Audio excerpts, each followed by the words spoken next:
njëkkee nuyu bi si chef de village bi imam yi notable yi bépp ku nekk si biir tund luxus ak Morolan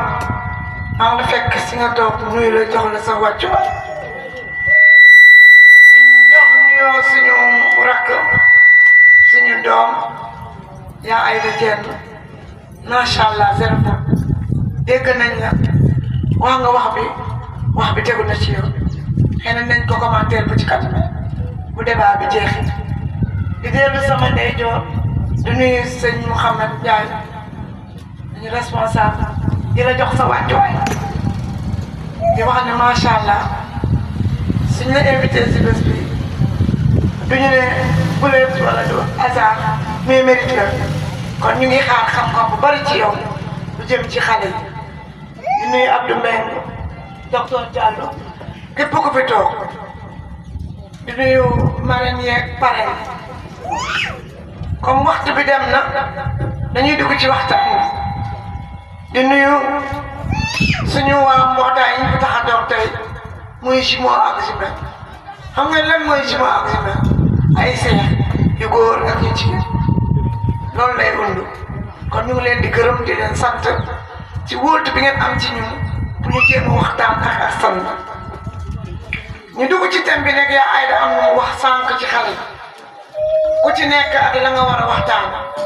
si wàllu jàng xale yi wax ci éducation à l'école maanaam xale yi jàng si école mais man fi may duggee mooy xale yi ak seen yaay jàng yar ak teggin ci kër yi fa laay waxtaan parce que jamono bi dafa yàqu dërët lu ko waral mooy fu ñu toll nii kenn yaratu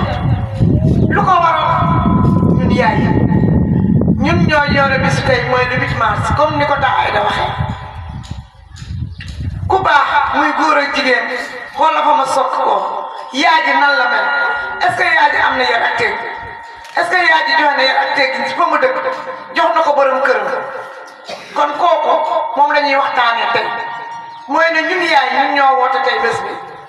mooy ne yaru xale yaru mag laa boole di wax mag bu yaruwul du yar xale te jamono métti na métti boo xamante ne fi mu ne nii xale yi kenn yarutu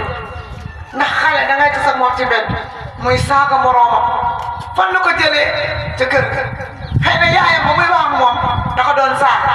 mu yaakaar na lu baax la te ndekete mu ngi jàngal xale bi loo xamante ne mu ngi koy yóbbu ci mbedd ma si biti si penc ma kon ñun yaay yi nañ defaraat suñu wax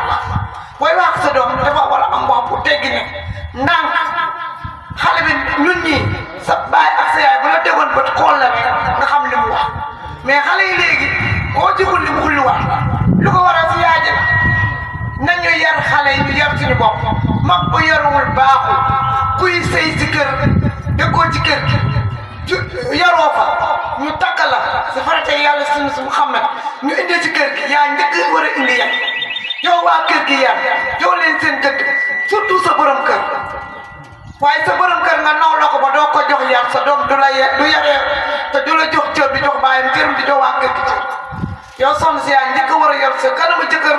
jox ko gëddëm jox ko cëram lu mu wax nga déggal ko ngay bañ a xaar ay tere nga war a bañ a xaar ay digle loolu mooy jigéen bu yar boo amee yar boobu rek sa njaboot day yar nañu xool xale yi ñu di yar dund Luxus Njaay boobu yëpp laajteel kan mooy yaay bàyyi dinaa ci ñëw parce que da bàyyi day mottali di xëy dem wuti mënul yar xale bàyyi bu yar xale day mottali rek day fekkee wax mu ne bu ko waxati mais fekk na wax na ko junni yoon ci yaay ji tànkam kon ñun yaay yi nañu xoolaat suñu éducation doom yi kon nga xamante ne ëllëg doo xaar sa doom di la jooyloo parce que ku bañ sa doom jooy te ëllëg dina la jooyloo te ndekk dañoo yaa ko bàyyi lool te éducation xale yi boo jógee si kër gi amul yar dem na ci penc ma fekk ay mag toog nga war a taxaw dox leen yépp loxo sargal leen xale bi du ko def romb na ko doo nuyoo mu sànni loxo parce que yaa ji tàmmul nuyoo kër ga woo ko boo xëyee del nuyoo wala boo wàccee del nuyoo daa ay da wax na ko sànq